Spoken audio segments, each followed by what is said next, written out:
Sue Spolan, and I'm here with Tracey Welson-Rossman, who's the Chief Marketing Officer for Chariot Solutions, and Susan Springsteen, who's the President of H2O Connected. Welcome, ladies. Thank you. It's great to be here. So I want to start, Susan, asking you about your company, H2O Connected. When did you found the company, and what was the inspiration for that? Well, H2O Connected is a water conservation, and it detects every type of water loss problem that can occur in a tank toilet. And the technology really is the result of 20 years of research and development, the last 10 years of which were done by Untitled Solutions, which is a product development company in Exton.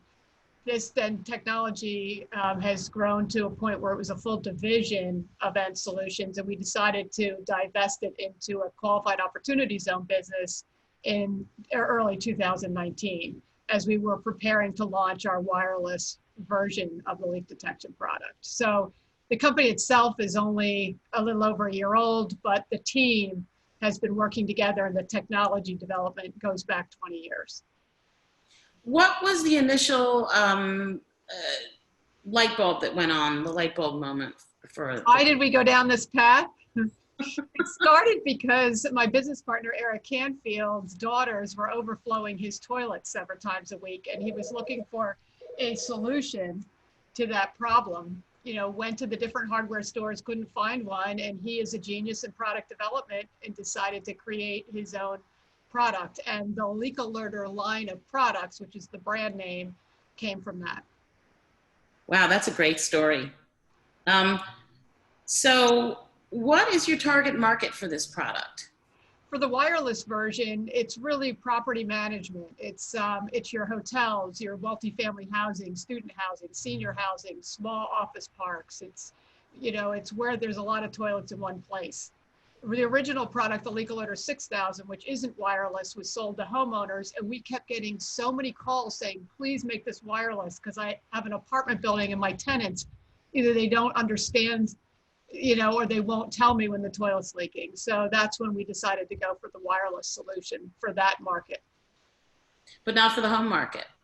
Well, eventually we will have a wireless solution for the home market, but the low-hanging fruit, so to speak, the big market is in property management.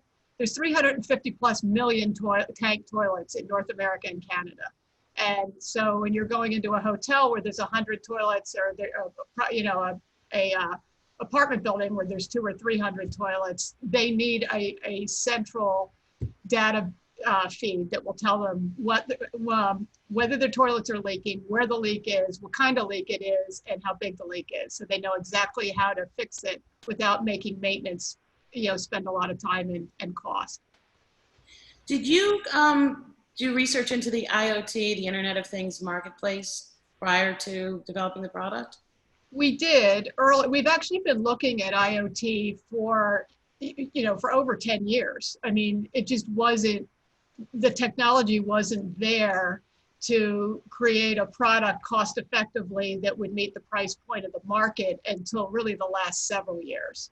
So as it became more mainstream and things like the chips and everything became cheaper and with broader memory and things like that, it just became something, a path where we could finally put together the ultimate product. So initially, the product that you developed, the wired product, was not networked, correct? The original Leak Alerter 6000 just hangs on the outside of hangs on a toilet tank. Sensors are at the toilet tank wall. Sensors are in the tank, but the alert device is on the outside. It's red light, green light. When you flush the toilet, it flashes green if everything's fine. It flashes red if there's a problem. And depending on how it flashes red and beeps, it'll tell you what the problem is. One of the unique things of this product, and it's even expanded in the wireless version, is it can tell a property manager not just that they have a leaking toilet and where the toilet is, but is it a leaking flapper? Is it a faulty fill valve? Is the toilet running? Is it about to overflow? And what is the severity of the issue? It sends a text message to maintenance so they can work, fix the problem right away, and then they can prioritize their repairs for efficient property maintenance. And until now, they haven't had the management intelligence to be able to manage their toilets effectively. Now they do. It does seem like a really great product. So what have been the business challenges bringing the product to market? Well, it's a new category. You know, there hasn't been toilet leak detection before. And so it's educating about the category. For property management, a lot of them really do know they have a water loss issue with their toilets, but a lot of them don't realize the severity. They may think it's, you know, maybe they're losing a couple gallons a day, when in fact they could be losing 200 gallons a day, or in the case of a running toilet, 7,500 gallons a day. And people didn't realize that running toilets were as big an issue as they are until the leak alerter technology was able to be developed, because nobody can quantify that, you know, that water loss, and we can do that. So the biggest part is it's a new category. Speaking of quantifying, tell me a little bit about the ROI that you're seeing. We're seeing that they can get a return on their investment within 2 to 4 months, depending on it's fast, depending on the type of leak, the numbers of leaks, and how quickly they repair it. So, we have different pricing models. Some people want to pay for all of it up front. Some of them want an extended pay with a higher subscription. So there is a subscription. So, you know, generally it's definitely less than 9 months. And it's because part of the reason is because we can tell them what their volume per flush is right now.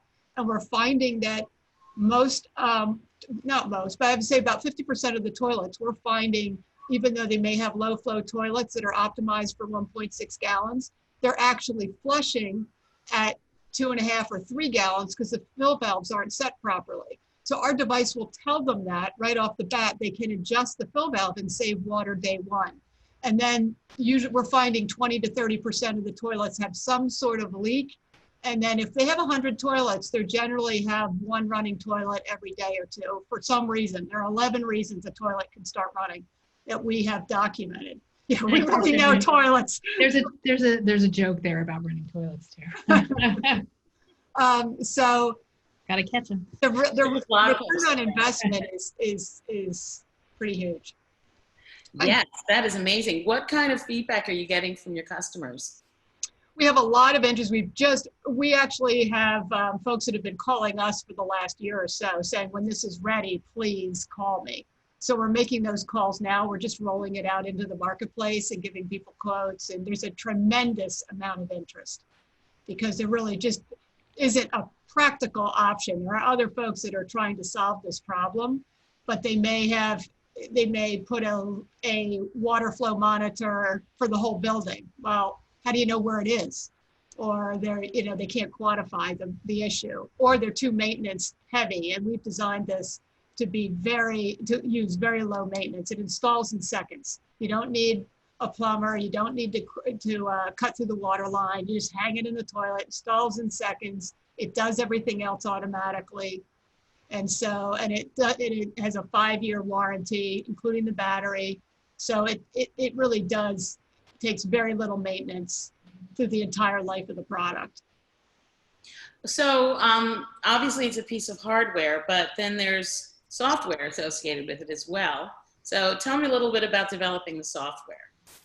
Well, there are about 3 dozen algorithms in the device itself. So, and those are trade secrets. There's 6 patents on the product. But we partnered with Chariot Solutions to help us build out our dashboard. And this has worked out extremely well because we didn't want to go down the app route because they can be less reliable. We wanted to go down the dashboard route, and we've just done it. We've really worked well together to give the tools to the property management so they can really have this management intelligence for their toilets. One of the things that we have to discuss around IoT, there's the hardware aspect of it, but then, how are you displaying that information? How are you allowing somebody to get that, that there is a leak that's happening? How are they getting informed? you know, the data is very important. Not everybody thinks about data. So the hardware has a piece. There's the firmware that's within the hardware. And then from there, it has to attach to the connection to software, whether it's mobile device, whether it's a desktop application.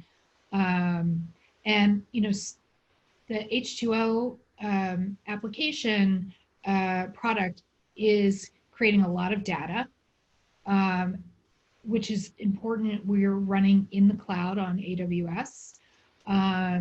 So it's not running, you know, locally any place. That information you're able to get anytime, any place. But that data is an important piece. And sometimes we get so caught up with what the device can do. And we look at the hardware, there's sometimes a lack of understanding of there's software that's running that as well to get information out to, you know, to who's ever using it on the end. So it is a marriage that we have to think about. You know, I also think that it's important, you know, I don't think Susan and her team were thinking about this at the time because this was all pre-COVID. So timing's everything, right, Susan? But when, you know, the ROI, especially for hotels, is extremely important right now as everyone's trying to manage costs. But we also have to think about remote and contactless. So there's a way to manage these issues without having to knock on everybody's door and go in and check. You get to, you know, manage all this information away from the actual property. You know, so you're more efficient with going into somebody's hotel room or apartment on when they're really needed versus just having to do that check. And that's where the software comes into play. And the software also tells a property manager when something's wrong, so they don't have to do some of the routine maintenance they may be doing now that's costly both in maintenance time and in equipment. You don't have to fix something that's not broken. But if you don't know what's not functioning properly and what is functioning properly, you can't make that distinction. So it also helps in that regard. But, you know, Tracey's absolutely right. The idea of data storage is huge because data in and of itself has value.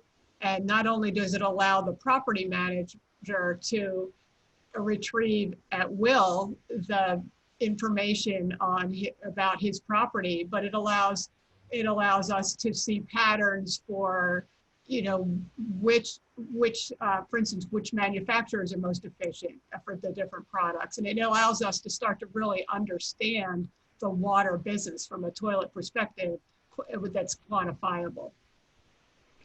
Also, a lot of times when we're thinking about Internet of Things, you know, this is part of the property technology or prop tech sort of category that's happening.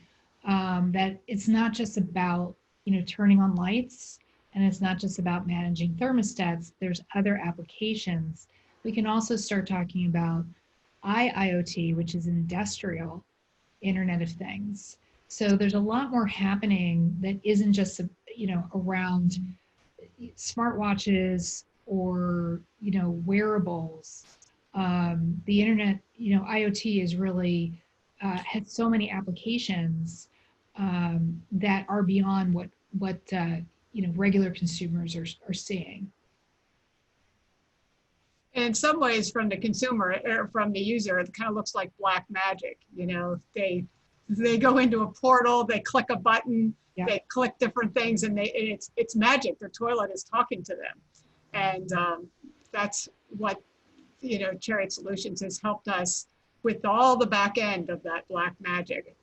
It's really this marriage, and you know, I keep saying that the hardware creators and the firmware creators have a space, and you know, they do what they do really well. And we also have to understand that the software side of it needs to connect and has a place as well. So everybody needs to be working together. And reliability is so key, because if you think about it, if you have a running toilet or an overflow and somebody doesn't get the alert, that's huge. I mean, that can't happen. So we knew we needed to partner with somebody that could really make that part of the system extremely reliable. And we've done that by using both an ability to send data through Wi-Fi or through GSM. So we have a belts and suspenders. If one isn't working, the other one takes over. And also just have the back end set up so that it's extremely reliable, which it is. What is GSM? It's exactly what I was just going to ask. That's text message. It'll hook in GSM. It'll hook into one of 500 really cell phone carriers. Ah, That's for the strongest. That's from the text standpoint. Yeah. Texting standpoint. Yeah, I think that's something that Susan mentions, the gateway, and it's almost like that last mile that we talk about with internet service. So it may be the last, 600 yards or whatever, but that's definitely an issue with in the IoT space of getting the information out reliably over Wi-Fi or Bluetooth.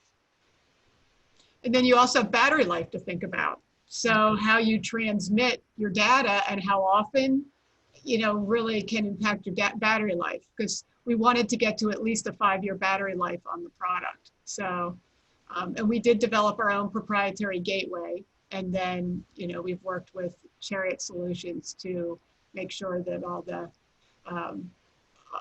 data feeds and everything go through that gateway. So it's worked well.